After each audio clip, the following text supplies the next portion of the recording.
2004ஆம் ஆண்டு சுனாமியில் தமிழகம் மிக கடுமையாக பாதிக்கப்பட்டது. 2004இல் சுனாமியில் தமிழகத்தில் மட்டும் 6065 பேர் இறந்தார்கள். 88 கிராமங்கள் நிலைகுலைந்து அழிந்து போனது.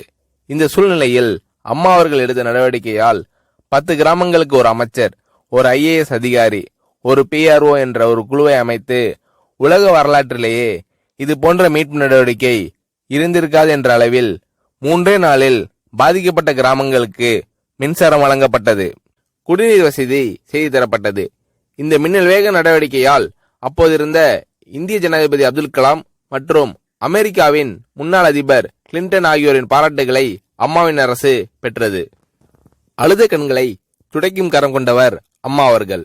ஆண்டவன் யாரோ ஒரு நபர் மூலமாக வருவார். தமிழ்நாட்டிற்கு கிடைத்த தெய்வம் அம்மா அவர்கள். சுனாமியில் பாதிக்கப்பட்டவர்களில் 40 பேருக்கு 2 குழந்தைகளும் சுனாமியில் இறந்து விடுகிறது. அந்த 40 பேரும் ஏற்கனவே கருத்தடை ஆபரேஷன் செய்திருக்கிறார்கள். பெற்றோர்கள் மட்டும் உயிர் பிழைத்திருக்கிறார்கள். உயிர் பிழைத்தவர்களுக்கு இனி குழந்தை கிடையாது என்ற நிலையில் அவர்களுக்கு கருணைவு ஆபரேஷன் செய்து அவர்களில் பல பேருக்கு குழந்தை பிறந்து அந்த குழந்தைகள் இன்று பள்ளிக்கு சென்று கொண்டிருக்கிறார்கள்.